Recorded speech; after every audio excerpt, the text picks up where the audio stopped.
Your body is not failing to rest. It is following instructions you never realized you were giving. You lie down, close your eyes, reduce movement, and assume rest will happen automatically. But biological systems do not respond to intention alone. They respond to signals. And if the signals of safety and shutdown are weak or inconsistent, the body remains in guarded mode, even in stillness. The promise here is precise. When you understand the two internal codes that tell your system it is safe to recover, you stop fighting fatigue and start triggering real restoration. Most people confuse inactivity with rest. They stop moving, but internally the system is still prepared for action. Muscles hold subtle tension, breathing stays shallow, the nervous system hovers between vigilance and relaxation. From the outside, it looks like rest. On the inside, it is suspended alertness. And suspended alertness consumes energy almost as efficiently as activity. The first code your body needs in order to rest is the signal of safety. Not intellectual safety, but physiological safety. Your nervous system does not rely on thoughts like, "I'm fine." It reads mechanical data, muscle tone, breath rhythm, heart variability, environmental predictability. If those inputs suggest uncertainty, the system maintains defensive readiness. Recovery is postponed. This is why you can lie in a quiet room and still feel wired. The environment is calm, but the internal message says, stay prepared. And preparation is expensive. It keeps stress hormones slightly elevated, muscles slightly contracted, attention partially active. The body cannot shift into deep repair mode while holding that state. To activate the safety code, you must reverse the signals that indicate threat. One of the most direct levers is breathing pattern. When exhalation becomes longer and slower than inhalation, it stimulates parasympathetic pathways, the branch of the nervous system associated with restoration. This is not a relaxation trick, it is a control input. Your breathing is one of the few systems you can influence voluntarily that immediately alters internal state. Try a simple adjustment. Allow the inhale to be natural, then lengthen the exhale by a few seconds without strain. The extended exhale tells the system, no immediate action required. Repetition strengthens the signal. Over time, this pattern becomes associated with shutdown. You are teaching the system a command sequence for safety. Another component of the safety code is muscular release. The body often carries low-level contraction without awareness, jaw tension, shoulders slightly raised, abdomen held tight. These patterns evolve to protect vital areas. But when maintained chronically, they tell the nervous system that readiness is necessary. You do not need complex routines to reverse this. Simply scanning the body and deliberately softening one region at a time sends corrective data. When the jaw unclenches, when the shoulders drop, when the belly softens, the brain receives mechanical confirmation that defense can decrease. The message is physical, not symbolic. Notice how different this is from trying to relax. Relaxation as a goal is abstract. Releasing specific tension points is concrete. Concrete actions produce measurable feedback. Feedback alters system state. The safety code also depends on predictability. Sudden changes, emotional stimulation, or uncertainty late in the day keep the system from downshifting. Your nervous system prefers known patterns before rest. Repeating the same simple sequence, dimming lights, lowering activity, slowing breath, builds an association. This pattern means recovery is about to occur. The brain begins to anticipate rest and adjusts earlier. If you recognize that your body often feels tired but unable to fully settle, pause for a moment and observe where you hold tension most often. Awareness of that location is the first step in rewriting the safety code. Small adjustments there can change the entire system tone. The second code your body needs for real rest is the signal of completion. The body does not only react to physical state, it reacts to unfinished effort. Throughout the day, your system mobilizes energy for actions that were started but not concluded.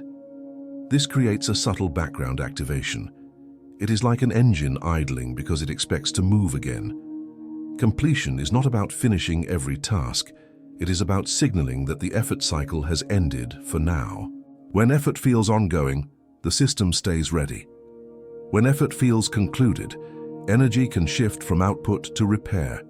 You can generate the completion code through deliberate transitions. One powerful method is marking the end of the active day with a consistent action that separates doing from resting. It might be washing up, changing clothes, turning off bright lights, or simply sitting quietly for a few minutes. The specific action matters less than its consistency. Consistency tells the system that one phase has closed and another begins. Psychologically, this transition reduces the sense of ongoing demand. Biologically, it reduces activation in networks associated with goal pursuit. The body interprets the pattern as work cycle complete. That reduces readiness. Another way to send the completion signal is to reduce internal monitoring.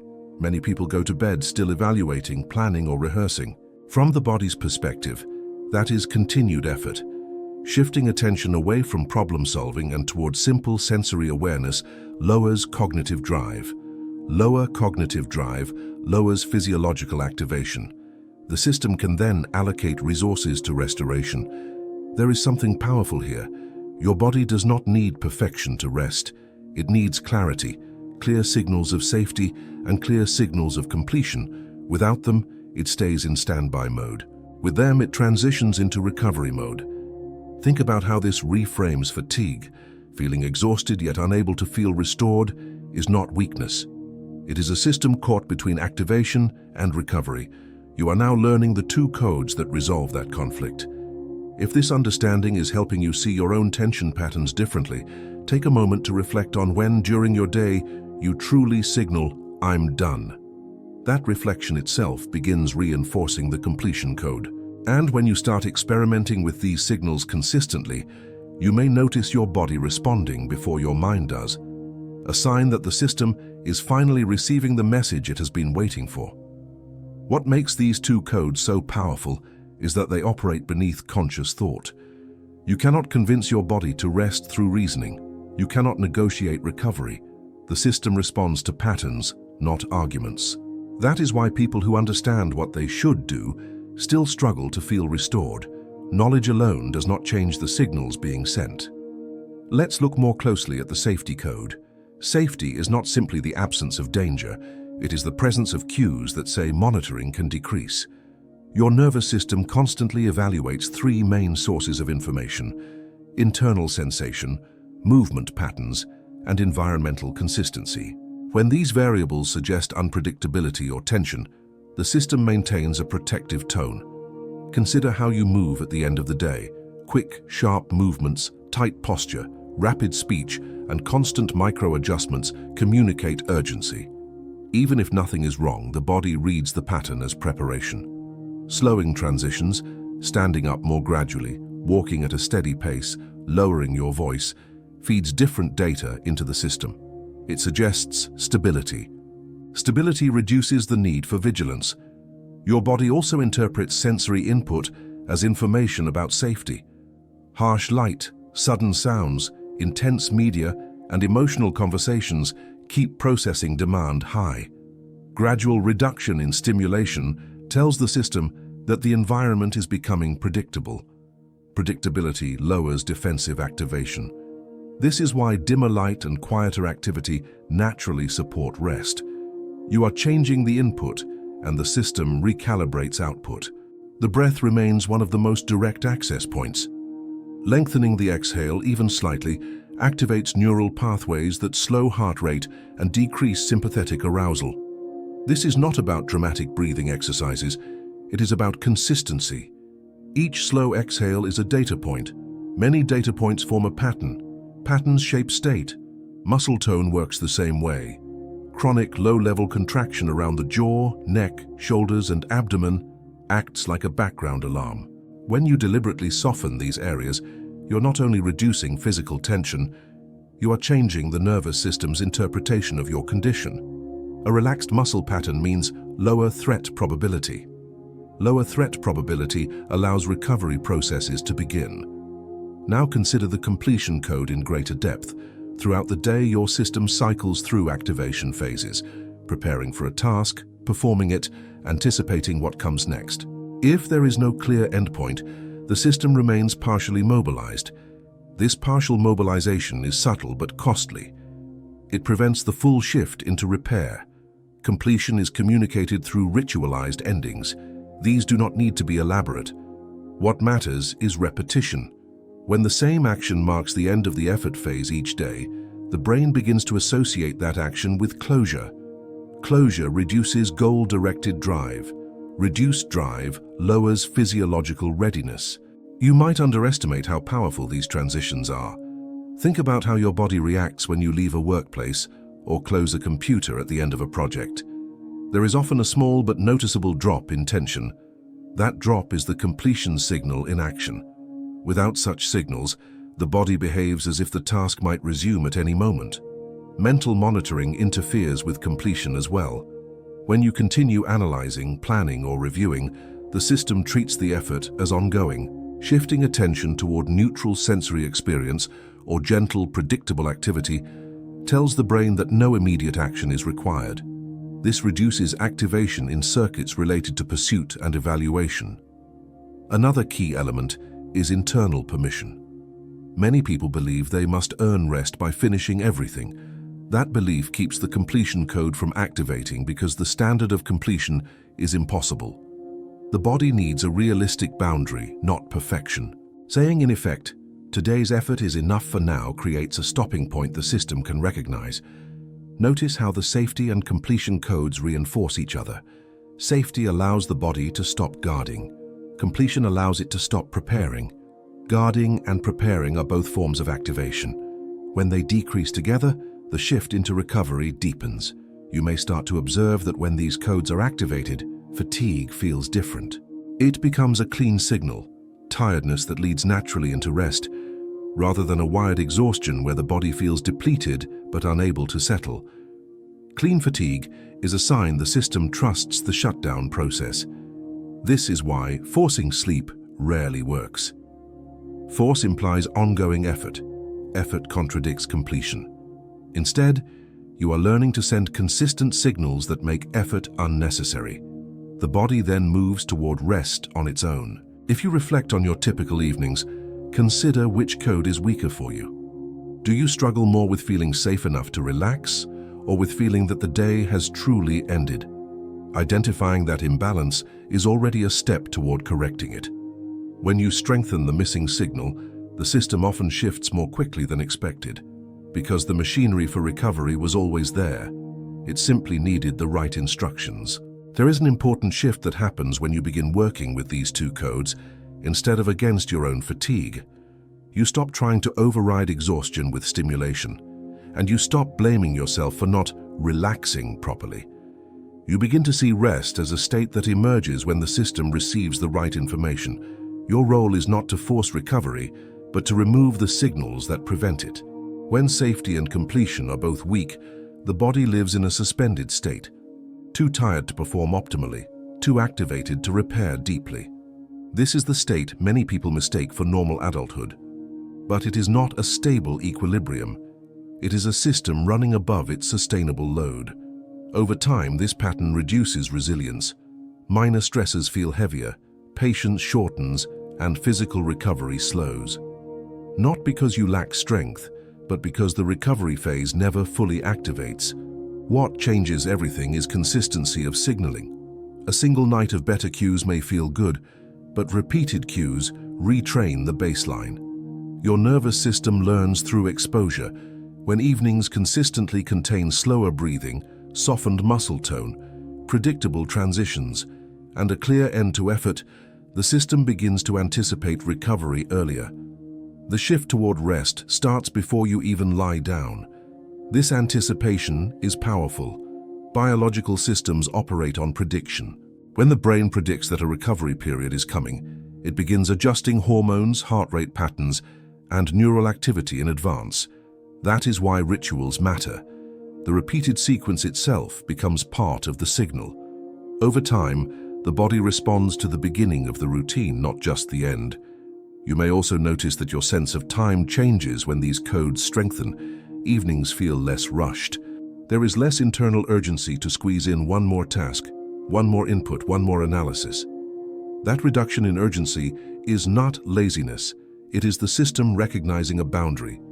Boundaries conserve energy. Without them, effort spills endlessly into rest periods. Another subtle effect appears in how you experience physical sensations. When safety increases, breathing deepens naturally, hands feel warmer, the face softens. These are not goals to chase, they are indicators that the system is shifting modes. Learning to notice these signs reinforces the process. Awareness becomes feedback. Feedback strengthens adaptation. Completion also changes how you experience the next morning. When the body has truly registered the end of the previous effort cycle, waking feels like the start of a new phase, not the continuation of an unfinished one. There is less carryover tension. This is not about waking with excitement every day. It is about waking without the sense that the previous day never ended. There will still be periods when life disrupts these signals. Travel, deadlines, emotional events. These increase activation. The difference now is that you understand the mechanism. Instead of interpreting restlessness as failure, you can see which code is being interrupted. Reintroducing even small elements, a slower breath, a moment of transition, a softening of tension, begins re-establishing the pattern. It is also worth recognizing how this skill extends beyond sleep. When you learn to send safety signals, you can calm the system during the day as well. When you learn to mark completion, you prevent tasks from bleeding endlessly into your attention. These are not just sleep strategies, they are regulation skills that shape your overall energy economy. The larger idea is simple but rarely practiced. Rest is not the absence of effort, it is the presence of recovery signals. Without those signals, the body remains in standby, waiting. With them, it commits to repair. Repair is where strength is rebuilt, where resilience increases, where clarity returns. If you step back, the two codes form a foundation. Safety tells the system it can lower defense. Completion tells it can stop mobilizing. When defense lowers and mobilization stops, resources can shift toward restoration. That shift is the essence of real rest. As you consider your own patterns, think about where you most often interrupt these codes. Do you carry subtle tension into the night? Do you continue effort mentally long after physical tasks end? Bringing awareness to those moments is not criticism, it is calibration. Small adjustments repeated consistently reshape the system more effectively than dramatic changes done rarely. In time, you may notice that your body begins to trust the process. Settling becomes easier, recovery deeper. Not because you forced it, but because you learned to communicate with the system in its own language. And once that communication becomes habitual, rest stops feeling like something you chase and starts feeling like something that happens. When you really understand these two codes, fatigue stops being an enemy and becomes information. Instead of pushing through exhaustion or trying to silence it with stimulation, you begin to ask a different question. Which signal is missing right now? Safety or completion? That question alone shifts you from frustration to investigation. And investigation is precise, frustration is not. A body that does not feel safe will resist deep rest even when you are exhausted. A body that does not feel completion will remain partially mobilized even in stillness. When both signals are unclear, the system hovers in an in-between state, drained yet alert, tired yet unable to settle. This is the signature of modern fatigue. Energy spent, recovery delayed. But once you start sending consistent cues, the system changes its expectations. The nervous system learns from patterns, not isolated events. If evenings repeatedly contain slower rhythms, softened muscles, predictable transitions, and a clear endpoint to effort, the body begins adjusting earlier. It does not wait for collapse, it prepares for recovery in advance. That preparation is where restoration becomes efficient. Hormonal cycles align more smoothly, heart rate variability increases, and internal repair processes activate with less resistance. You feel this not as something dramatic, but as a subtle difference in how you settle. The drop into rest feels less like falling and more like arriving. You might also notice a psychological shift. When safety and completion signals strengthen, the mind becomes less urgent at night. Not because your life has fewer demands, but because your system trusts there is a boundary. Boundaries reduce background tension. Without them, everything feels ongoing. With them, the day has shape. and shape is what allows energy to be conserved. A system with no defined phases must remain ready at all times. A system with clear phases, engagement, closure, recovery, can distribute resources intelligently. That distribution is the basis of resilience. This understanding changes how you relate to effort as well. You stop trying to live at a constant level of activation. You recognize that sustained performance depends on alternation. Intensity without recovery leads to breakdown. Intensity followed by restoration builds capacity. The body was built for cycles, not for continuous output. As you practice, you may realize that the most powerful changes are small. A slower exhale here, a deliberate release of the jaw there, a repeated evening transition that tells the system the effort phase has ended. These adjustments seem minor, yet they alter the data your nervous system uses to decide its state. Enough consistent data points, and the baseline shifts. You are not becoming passive, you are becoming regulated. Regulation is what allows strength to be sustainable. It is the difference between burning energy and renewing it. When safety and completion are clear, rest becomes efficient and effort becomes cleaner. Eventually, this shows up in the simplest way. You wake feeling more neutral, not ecstatic, not perfect, just less burdened. That neutrality is a sign the system completed a full recovery cycle. From there, your capacity to think, respond, and adapt increases naturally. So the real skill you are developing is communication with your own biology.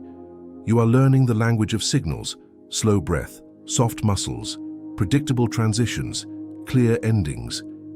These are not tricks. They are instructions your system understands.